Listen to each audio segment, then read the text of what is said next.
Hello friends, welcome to online portal of organic chemistry with Saurabh Singh.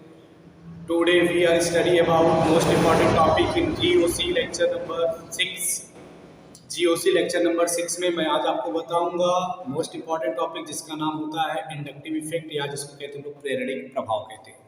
अब देखिएगा यह आज मैं आपको प्रेरणिक प्रभाव के बारे में बताऊंगा। प्रेरणिक प्रभाव या इसी का नाम दिया जाता है पारगमन प्रभाव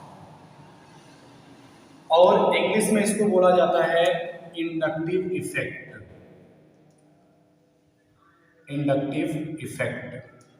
प्रेरणिक प्रभाव या पारगमन प्रभाव। प्रेरणिक प्रभाव या पारगमन प्रभाव कहते किसे हैं, तो इसका डिफिनेशन क्या हो जाएगा? सहसंयोजी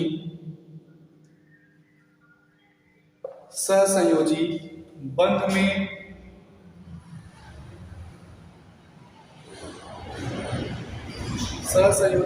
में साझे के इलेक्ट्रॉन का विद्युत ऋणात्मक मीन्स इलेक्ट्रोनिगेटिविटी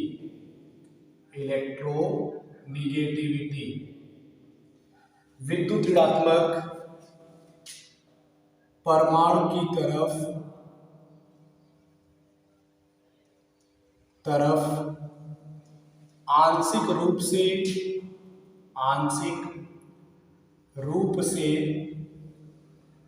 विस्थापन प्रेरणिक प्रभाव कहलाता है। प्रेरणिक प्रभाव या पारगमन प्रभाव कहलाता है। पारगमन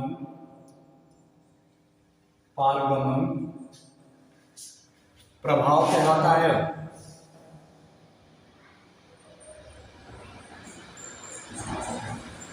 पारगमन प्रभाव कहलाता है। क्या बोला गया कि सहसंयोजी बंध में साझे के इलेक्ट्रॉनों का अधिक विद्युत ऋणात्मक परमाणुओं की ओर विस्थापन, अधिक विद्युत ऋणात्मक परमाणुओं की ओर आंशिक रूप से विस्थापन प्रेरणिक प्रभाव या पारगमन प्रभाव कहलाता है। जैसे कि मैंने मान लिया कि यहाँ पे कार्बन की एक लंबी सी श्रृंखला बन गई और यक्स एक परमाणु जुड़ गया और मान लिया जाए कि यह जो यक्स है वह क्या है? इलेक्ट्रॉन अट्रैक्टिंग एटम और ग्रुप है। मतलब क्या हो गया कि यह जो यक्स परमाणु जुड़ा है, यक्स का मतलब यह क्या हो गया? इलेक्ट्रॉन आकर्षी समूह जिसे कहते हैं, इलेक्ट्रॉन आकर्षी समूह जुड़ गया।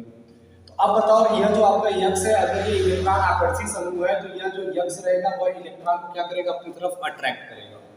अगर ये टॉपिक नहीं समझ में आ रहा तो एक चीज और जानते रहो, जैसे कि एक और मैं यहाँ पे लिख दूं, कार्बन का बॉन्ड बना दे और लास्ट में वाई लिख दें और बोले कि जहाँ पे वाई जो है वो क्या? इलेक्ट्रॉन प्रतिकर्षी समूह है। मतलब इलेक्ट्रॉन को प्रतिकर्षित करने वाला समूह है। तब आप क्या बोलोगे? जैसे कि मान लो कि एक मानव की श्रृंखला बन गई। मानव की श्रृंखला का मतलब क्या हो गया? मैंने अपना दोनों हाथ फैला दिया। दोनों हाथ फैलाने का मतलब मेरा हाथ कोई और पकड़ा, उसका हाथ कोई और पकड़ा, उसका हाथ कोई और पकड़ा और एक लंबी सी कार्बन की क्या बन गई? एक मानव की क्या हो गई? श्रृंखला बन गई। केमिस्ट्री पढ़ेंगे तो कार्बन की श्रृंखला, अगर मैं अपने वर्ड में समझा रहा तो ये क्या हो गया? आपका मानव की श्रृंखला बन गई। तो जब मानव की श्रृंखला बन गई तो मान लो कि यह जो लास्ट वाला पर्सन अगर वह क्या कर रहा है कि अपनी तरफ किसी को खींच रहा है, तो सबसे ज्यादा प्रभाव वो अपने बगल वाले इंसान के ऊपर देगा, बगल वाले आदमी के ऊपर देगा। समझ सकते हो आप लोग या नहीं समझ में आया? तो जैसे मान लो कि भीड़ है, आदमियों की खूब भीड़ लगी है, लाइन लगी हुई है और लास्ट में मान लो कि कोई एक आदमी है वो कैसा है, मजाकिया टाइप का, मजाकिया। लास्ट वाला जो आदमी वो कैसा आपका मजाकिया टाइप का है। तब ये बताओ अगर लास्ट वाला आदमी मजाकिया टाइप में है तो यह क्या करेगा, अगर मान लो कि ये सबको क्या कर रहा है, यहाँ पे इस वाले अपने आप ये पास जब है तो ये वाला जब इसको धक्का देगा तो ये जो सभी रहेंगे वो क्या हो जाएंगे, गिर जाएंगे। और सबसे ज्यादा प्रभाव किसके ऊपर, सबसे ज्यादा बल किसके ऊपर लगाएगा, उसके पास में जो रहेगा, उसके बाद वाले पे जो कम बल लगेगा, उसमें कम बल सबसे लास्ट में जो रहेगा उसके पास सबसे कम बल लगेगा। और मान लिया कि इसी प्रकार ये सब क्या हो गए, यह सब एक मानव की श्रृंखला बन गई। इस मानव की श्रृंखला में क्या हो गया, यह सब एक दूसरे का हाथ पकड़े हुए खूब खड़े हैं, हाथ पकड़े हुए खड़े हैं। और मान लिया जाए कि यह जो लास्ट वाला पर्सन है, अब यह क्या कर रहा है कि यह हाथ पकड़े हुए खड़े हैं, जो लास्ट वाला पर्सन है वह क्या कर रहा है कि हाथ को क्या कर ले रहा है, हाथ को खींच रहा है। जब हाथ को खींच रहा है तो बताओ सबसे ज्यादा प्रभाव किसके ऊपर देगा, सबसे ज्यादा प्रभाव किसके ऊपर देगा।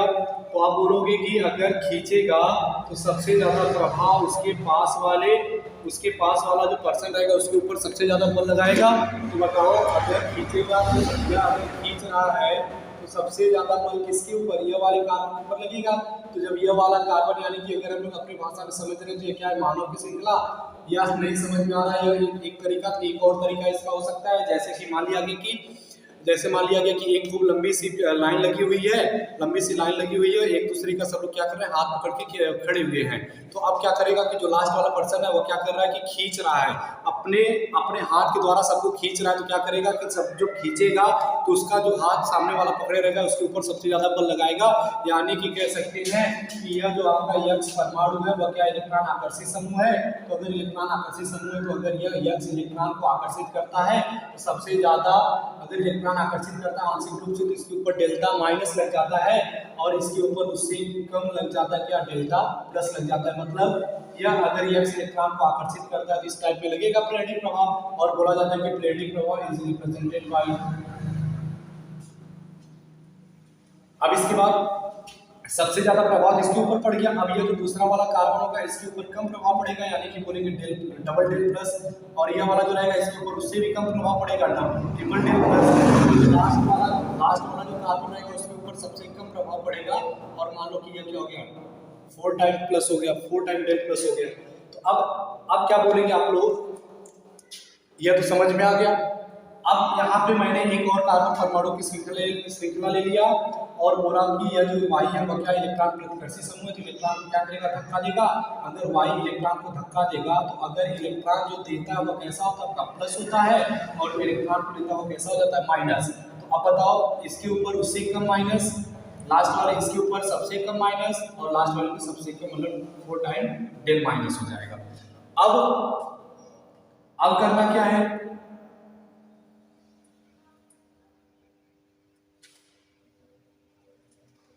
अब करेंगे क्या हम लोग, अब बोला जाएगा कि अगर इलेक्ट्रॉन आकर्षित समूह जुड़े होते हैं तो उसके द्वारा जो प्रभाव होता है उस प्रभाव को बोलते हैं माइनस आई प्रभाव। माइनस आई प्रभाव, माइनस आई प्रभाव का मतलब हो गया ऋणात्मक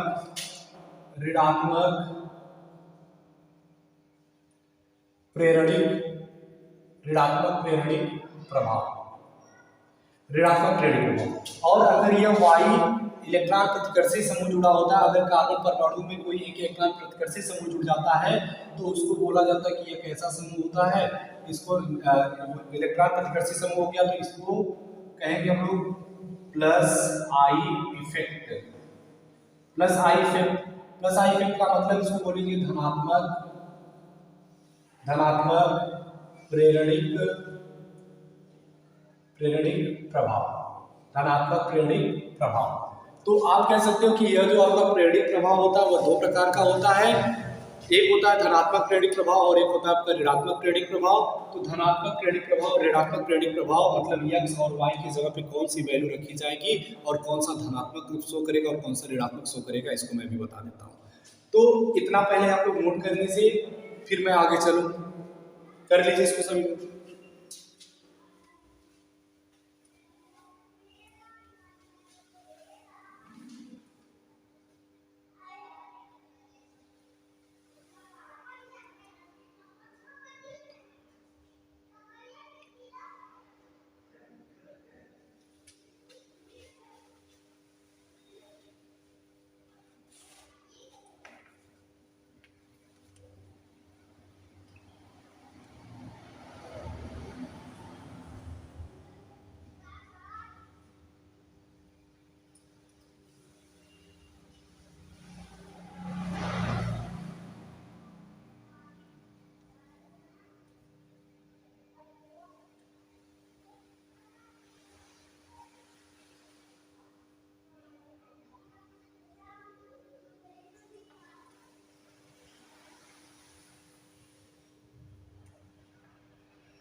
कर लीजिए इसको।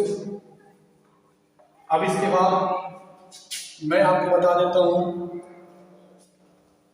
Reactivity of carbon atom in inductive effect. Reactivity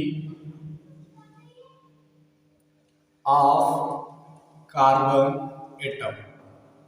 reactivity of carbon atom means कह सकते हैं कार्बन परमाणु की अभिक्रियाशीलता। अभिक्रियाशीलता, कार्बन परमाणु की अभिक्रियाशीलता। कार्बन परमाणु की अभिक्रियाशीलता का मतलब जो पहला वाला कार्बन रहेगा, मतलब कह सकते हैं कि जो आपका इलेक्ट्रॉन अट्रैक्टिव ग्रुप था या इलेक्ट्रॉन रिपल्सिव ग्रुप था, उसके बाद वाला जो कार्बन पढ़ा जाता है उसको हम लोग पढ़ते हैं कार्बन नंबर फर्स्ट, उसके बगल वाले कार्बन को पढ़ते हैं कार्बन सेकेंड, और उसके बगल वाले कार्बन को कार्बन थर्ड। मतलब उसको हम लोग कार्बन फर्स्ट की जो अभिक्रियाशीलता रहेगी वह सबसे ज्यादा रहेगी, कार्बन सेकेंड की जो अभिक्रियाशीलता रहेगी उससे कम, कार्बन 3, कार्बन 4। ठीक है, इस टाइप में हम लोग करते चले जाएंगे। अब इसके बाद होता है आपका कार्बन परमाणु की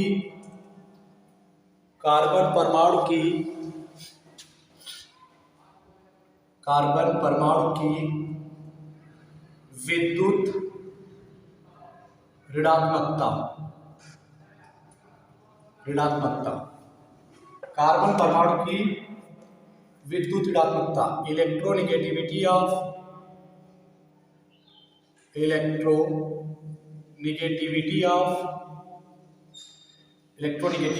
कार्बन एटम।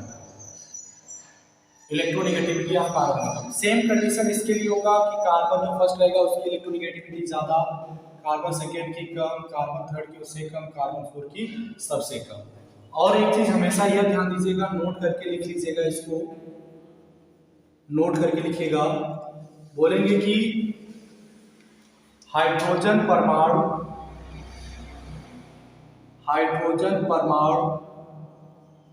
का प्रेरणिक प्रभाव, हाइड्रोजन परमाणु का जो प्रेरणिक प्रभाव होता है वो कितना होता है? 0 होता है।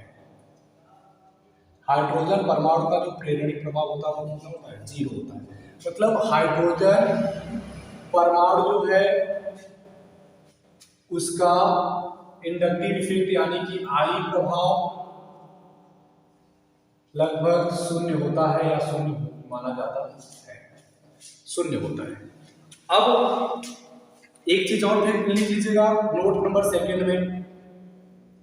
नोट नंबर सेकेंड में यह लिखेंगे कि कार्बन 3 तक प्रेरणिक प्रभाव का मान अधिकतम होता है,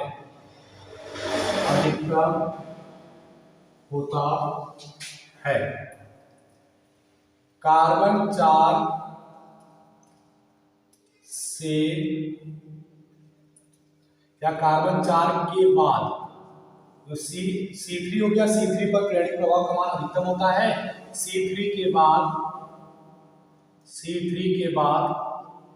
प्रेरणिक प्रभाव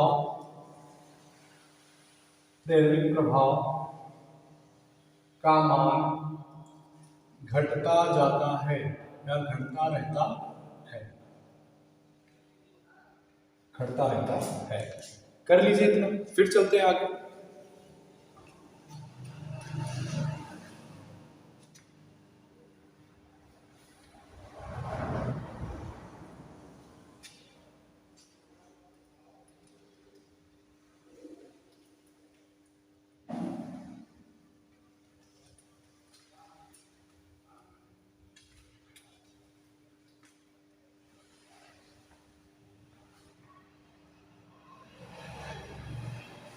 चलिए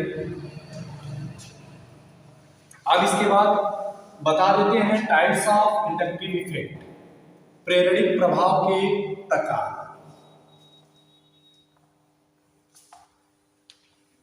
टाइप्स ऑफ इंडक्टिव इफेक्ट।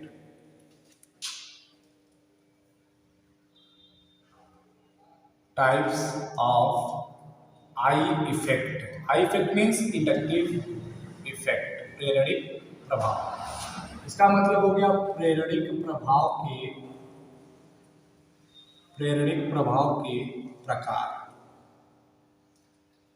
प्रेरणिक प्रभाव के प्रकार। प्रेरणिक जो प्रभाव होता है यह दो प्रकार का होता है। एक होता है आपका माइनस आई इफेक्ट और एक होता है प्लस आई इफेक्ट। यह जो प्रेरणिक प्रभाव होता है, बोलेंगे कि प्रेरणिक प्रभाव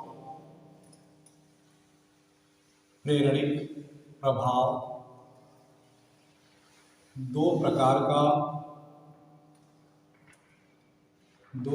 का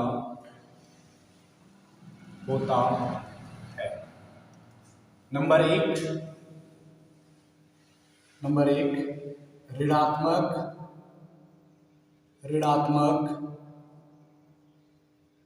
प्रेरणिक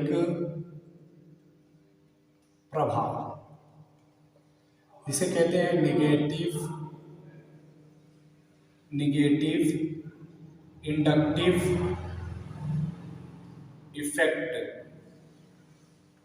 इफेक्ट या माइनस आई इफेक्ट। फिर इसके बाद दूसरा होता है धनात्मक प्रेरणिक प्रभाव। धनात्मक प्रेरणिक प्रभाव जिसको कहते हैं पॉजिटिव इंडक्टिव इफेक्ट, या इसको बोला जाता है प्लस आई इफेक्ट या प्लस आई प्रभाव। प्रेरणिक प्रभाव मुख्यतः दो प्रकार के होते हैं। एक होता है धनात्मक प्रेरणिक प्रभाव और एक होता है ऋणात्मक प्रेरणिक प्रभाव। ऋणात्मक प्रेरणिक प्रभाव कब आता है तो बोला जाएगा कि जब कार्बन परमाणु की जो श्रृंखला होती है उसमें अगर इलेक्ट्रॉन कैसा समूह जुड़ा हो, इलेक्ट्रॉन आकर्षित समूह जुड़ा होता है तो उसको हम लोग बोलते हैं माइनस आई इफेक्ट। और अगर कार्बन की एक लंबी सी श्रृंखला है उसमें अगर इलेक्ट्रॉन प्रतिकर्षी समूह जुड़ा होता है, यानी कि जब इलेक्ट्रॉन को प्रतिकर्षित किया जाता है तो वहाँ पर बोला जाता है आपका कौन सा इफेक्ट, तो बोलेंगे प्लस आई इफेक्ट, यानी कि धनात्मक प्रेरणिक प्रभाव होता है। अब इसके बाद धनात्मक प्रेरणिक प्रभाव यानी कि इलेक्ट्रॉन आकर्षित समूह कौन होंगे और इलेक्ट्रॉन रिपल्सिव समूह कौन होंगे, इसको मैं बता देता हूँ। फिर उसके बाद आपका फाइनल हो जाएगा ऋणात्मक प्रेरणिक प्रभाव और धनात्मक प्रेरणिक प्रभाव। तो अब इसके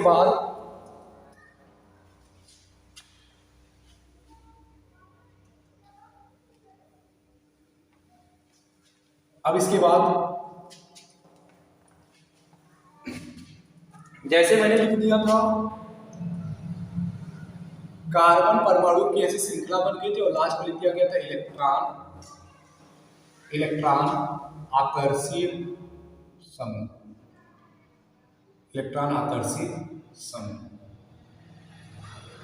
मतलब यह जो आपका यक्स जुड़ा हुआ क्या है, इलेक्ट्रॉन आकर्षित समूह। जब यह इलेक्ट्रॉन आकर्षित समूह होता है तो उसके ऊपर क्या हो जाता है, डेल माइनस हो जाता है, उसके ऊपर डेल प्लस हो जाता है, और यहाँ क्या हो जाता है, डबल डेल प्लस हो जाता है, ट्रिपल डेल प्लस हो जाता है, फिर 4 टाइम डेल प्लस हो जाता है, 4 टाइम डेल प्लस हो जाता है। इस टाइप में होता चला जाएगा आगे की तरफ से।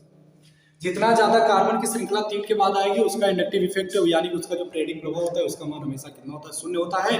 और जो हाइड्रोजन परमाणु होता है, हाइड्रोजन परमाणु की जो इंडक्टिव इफेक्ट होते हैं उसका भी मान कितना होता है, 0 होता है। अब इसके बाद अब यहाँ पे आपको पता हो गया कि यह कौन सा इलेक्ट्रॉन आकर्षित समूह है। तो इलेक्ट्रॉन आकर्षित समूह का मतलब कौन सा प्रभाव होगा, माइनस आई प्रभाव होगा। अब माइनस आई प्रभाव में कौन कौन से ऐसे एटम हैं जो इलेक्ट्रॉन को आकर्षित करेंगे, उसको मैं आपके बीच में रख रहा हूं, उसको भी मैं बता दे रहा हूं आपको।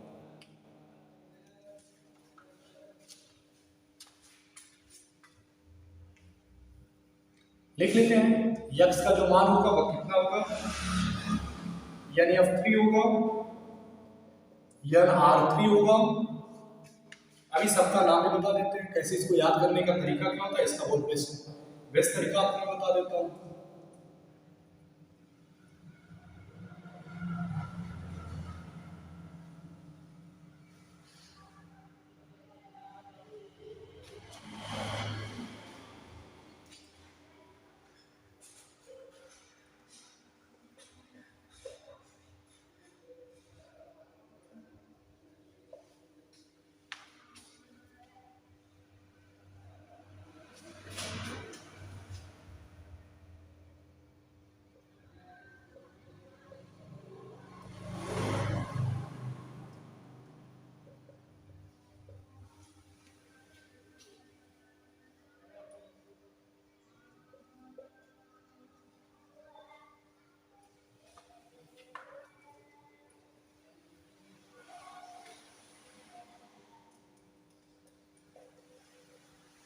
OH। अब इसके बाद कार्बन ट्रिपल बॉन्ड CH हो गया, फिर इसके बाद सिंगल बॉन्ड NH2 हो गया, फिर इसके बाद हो गया आपका बेंजीन हो गया। अच्छा, बेंजीन कर लो, फिर इसके बाद कीन कर लो, फिर इसके बाद हाइड्रोजन कर लो। और आपको पता है कि जो हाइड्रोजन परमाणु होता है उसका इंडक्टिव इफेक्ट हमेशा कितना माना जाता है? 0 माना जाता है। तो अब इसको जल्दी से आपको इसको याद करने का तरीका बता देता हूं। इसको कहेंगे ना फरहान, ना फरहान, ना फरहान, ना ऋतिक, ना फरहान, ना ऋतिक, ना शाहरुख, शाहरुख, ना शाहरुख,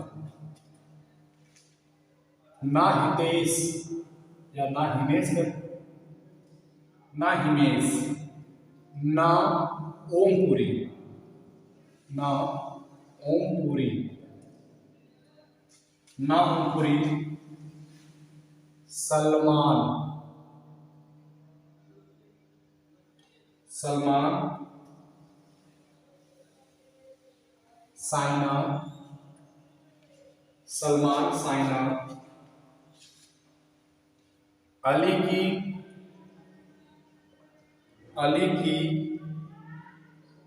कार में फादर, कार में फादर, कलेक्टर, बेटा, इंस्पेक्टर, बेटा इंस्पेक्टर, और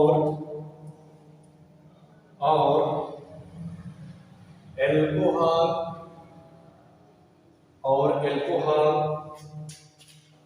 एल्काइन नहीं है,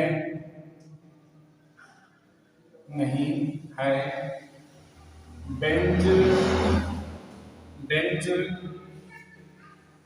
इन है, बेंजीन है। अब इसको देखो, या इसको लिख लीजिएगा एल्कोहल की मम्मी, थोड़ा बना लीजिएगा इसको तो अच्छे से आ जाएगा समझ में।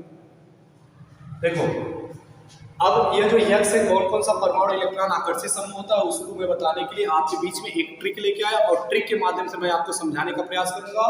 देखो NF3 जो रहेगा वह सबसे अधिक मोर इलेक्ट्रोनेगेटिव रहेगा। अगर यह कहीं पर रह जाएगा तो आप बोलोगे कि इसका जो इंडक्टिव इफेक्ट होगा या इसका जो प्रेरिक प्रभाव होगा उसका मान सबसे ज्यादा होगा।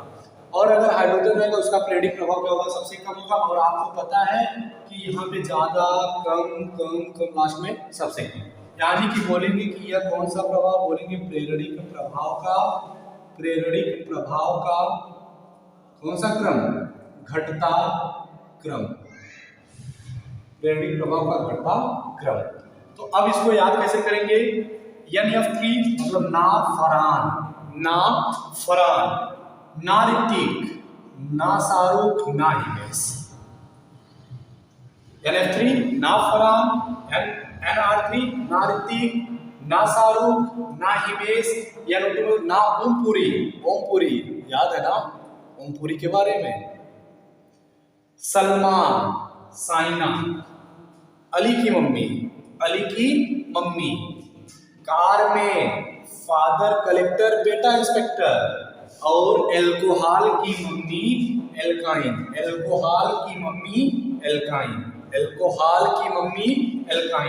नहीं है, बेंजीन है। तो यह पूरा याद करने का तरीका हो गया किसको? -I प्रभाव के घटते हुए क्रम का, कि कैसे हम लोग पता कर पाएंगे कि कौन सा कंपाउंड सबसे ज्यादा -I प्रभाव प्रदर्शित करता है और कौन सबसे कम करता है। कर लीजिए इसको, फिर आगे चलते हैं। कर लीजिए, स्क्रीनशॉट ले लीजिए।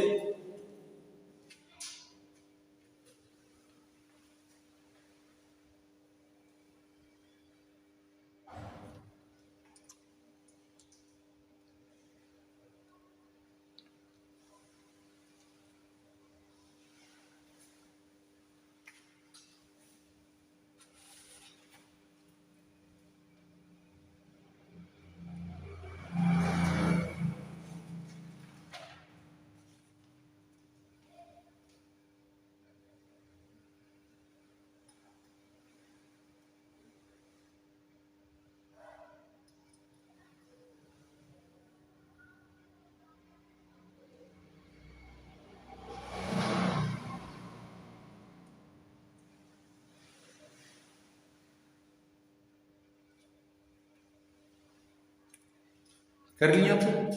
अब इसके बाद मैं बता देता हूँ प्लस आई प्रभाव के बारे में। यह था माइनस आई प्रभाव यानी कि ऋणात्मक प्रेरणिक प्रभाव, और मैं बता देता हूँ प्लस आई प्रभाव के बारे में, जिसका नाम होता है धनात्मक प्रेरणिक प्रभाव।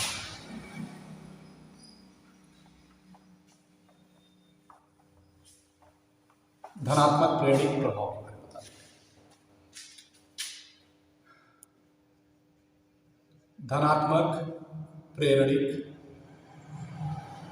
प्रभाव, धनात्मक प्रेरणिक प्रभाव। धनात्मक प्रेरणिक प्रभाव जिसको हम लोग कहते हैं, धनात्मक प्रेरणिक प्रभाव को कहा जाता है पॉजिटिव इंडक्टिव इफेक्ट या plus I effect. Plus I effect बोल देंगे तब पर भी आपका पूरा काम चल जाएगा।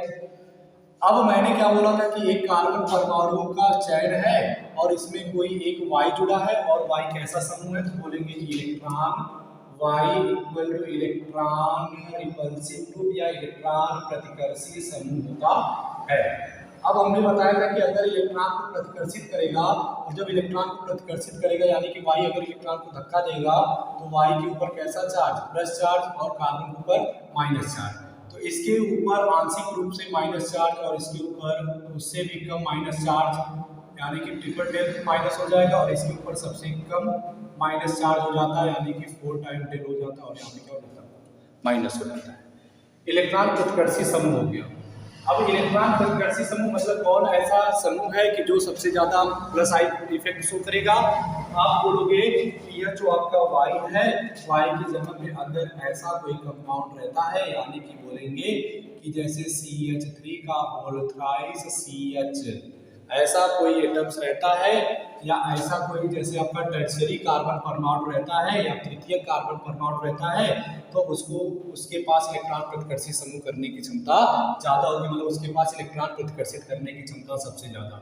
फिर इसके बाद CH3 का होल ट्वाइस हो जाएगा, CH हो जाएगा, या उससे कम, लास्ट में CH3 CH2, यह उससे कम, और लास्ट में हो जाएगा आपका CH3, और लास्ट में हो जाता है आपका हाइड्रोजन, और हाइड्रोजन का सबसे कम होता है।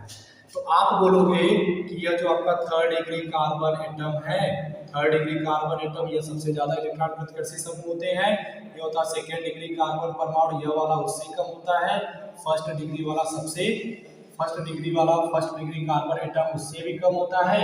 फिर इसके बाद मेथिल वाला उससे कम होता है, और लास्ट में सबसे कम कौन सा होता है, आपका हाइड्रोजन एटम होता है, यानी कि हाइड्रोजन परमाणु होता है।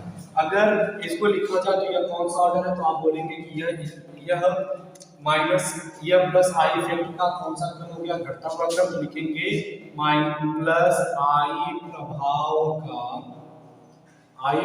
का घटता हुआ क्रम है, घटता हुआ क्रम है। ठीक है, कर लीजिए इसको, फिर मैं आगे चलता हूँ।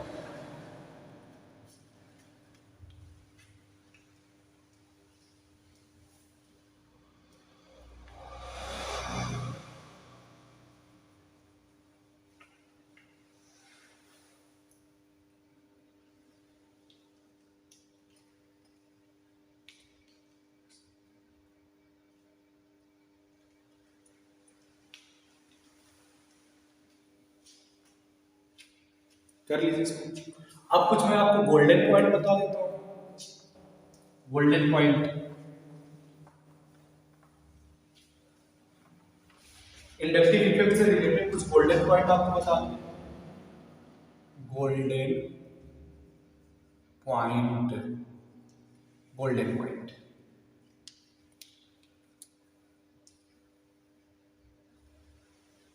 Golden point. अब ये गोल्डन पॉइंट में क्या हो गया, नंबर एक क्या बोला गया था, C3 और C4 के बाद, C3, C4 के बाद कार्बन परमाणुओं में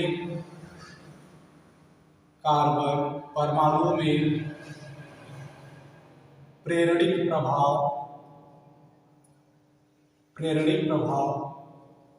का मान कम होता है। C3 और C4 के बाद जो कार्बन परमाणु रहेगा उसका जो इंडक्टिव इफेक्ट रहेगा उसका मान क्या होता है, घटता जाता है या कम होता है।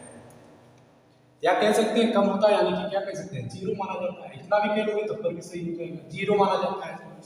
और हैशटैग दूसरे पॉइंट में बोलेंगे कि डिस्टेंस बढ़ने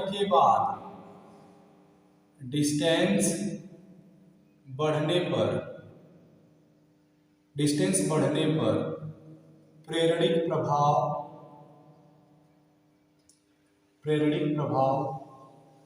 कम होता है।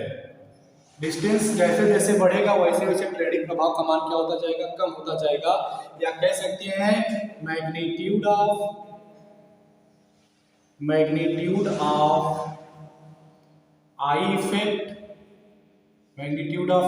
Effect inversely proportional to distance.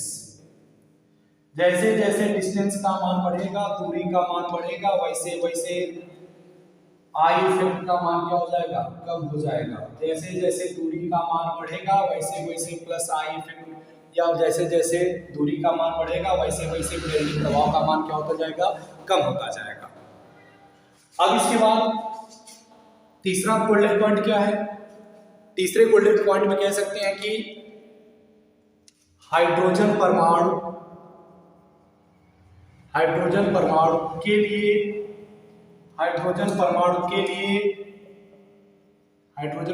लिए प्रेरणिक प्रभाव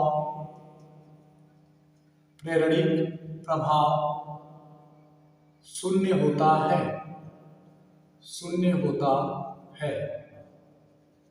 यह जो गोल्डन पॉइंट लिखा गया यह बहुत इंपॉर्टेंट है, जो आपको काम देगा।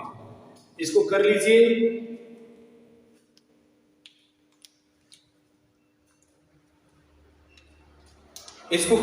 अब इसके बाद एप्लीकेशन ऑफ इंडक्टिव इफेक्ट मैं नेक्स्ट लेक्चर में कंप्लीट करूंगा।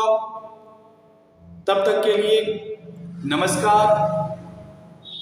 प्लीज चैनल को लाइक, शेयर और सब्सक्राइब जरूर करिएगा। वंदे मातरम। जय हिंद दोस्तों।